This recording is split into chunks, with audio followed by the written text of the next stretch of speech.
So I'm a big Rush fan, I'm a big Simpsons fan, heck, I'm a big movie fan in general, but I'm definitely not this obsessed.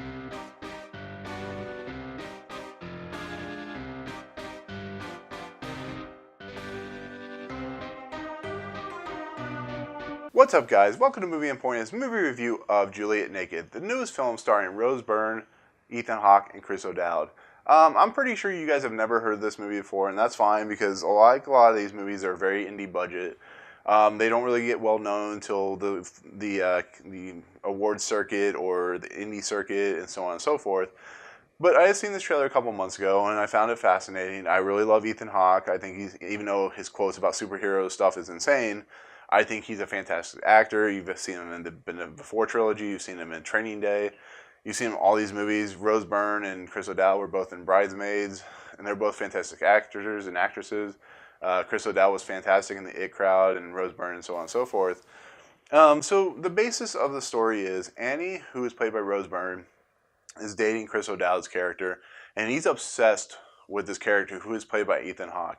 He is obsessed with this album that this guy has created, and it's his only real album. It's it's a very popular album. It sounded pretty good from everything they've played in the movie, but he's obsessed with it. So it leaves Annie wanting. She kind of in her heart she wants kids, but they've kind of decided not to have kids, and his obsession is basically put her at odds. Just like she writes an email one day to Ethan Hawke's character, or not an email, but she writes a response to the web page that Chris O'Dowd's character is, in response to this famous musician. And one day Ethan Hawke's character responds by email to Rose Byrne, and they start, developing a relationship through the internet. And this movie's actually really, really good.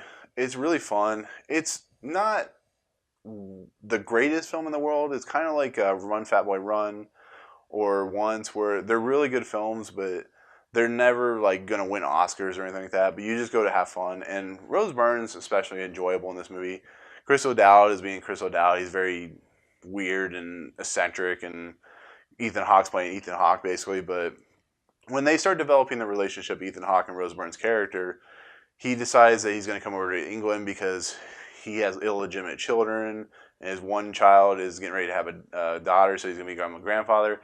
He has a heart attack, and then Ethan Hawke goes to Rose Byrne's village, and then Chris O'Dowd gets involved, because he's a huge fan of Ethan Hawke's character. And it just plays out like a romantic love story of two people that find each other in weird ways, like You Got Mail and stuff like that, or Sleepless in Seattle. And they just start realizing that they have an affection for each other, and it's not through like mutuality and whatnot. And she wants a kid, so Ethan Hawke brings his kid with him. And I just find this movie fun. I find it lighthearted. I find that Rose Byrne, she just brings fun, kinetic energy to her. Ethan Hawke is doing Ethan Hawke, so he's always going to be enjoyable in whatever you watch.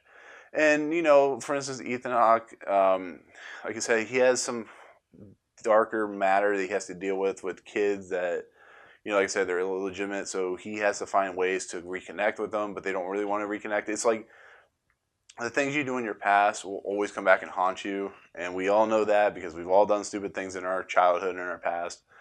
And that's why I just find this movie enjoyable, because it does have layers to it. It has a little bit of depthness to it, but it's not like super deep, so the characters are never going to be like super, fleshed out, I guess you could say. But like I said, when they develop the relationship, you just find that they connect well. They're spiritual in sense, and they just, when she's setting up an art gallery for the history of the town that she lives in, and Ethan Hawke plays a song, which is really beautiful, and I just think it's a fun movie. Is it the greatest movie in the world? No, but that's not what you expect going into it. And like I said, Chris O'Dowd and his obsession with Ethan Hawke's character has a really funny moment when Ethan Hawke sees the room that has all these movie tickets, all these posters of himself, and he's like, he thinks that Annie's character is obsessed with him, but she tells him that no, it's her ex-boyfriend who cheated on her, and so on and so forth. But there's not really much to say on this movie outside of it's just a fun movie.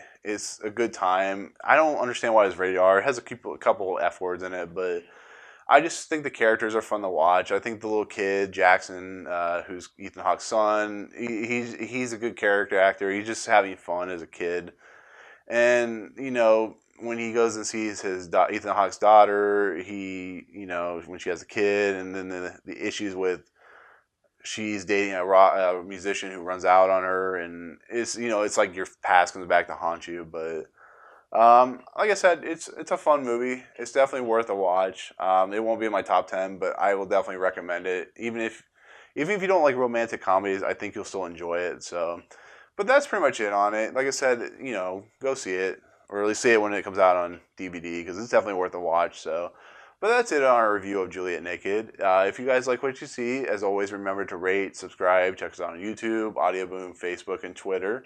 Comment below if you've seen the movie, and most of you guys I know haven't. But like I said, it's a fun movie. So, but with that, we'll go ahead and head out, and we'll see you guys later. Peace.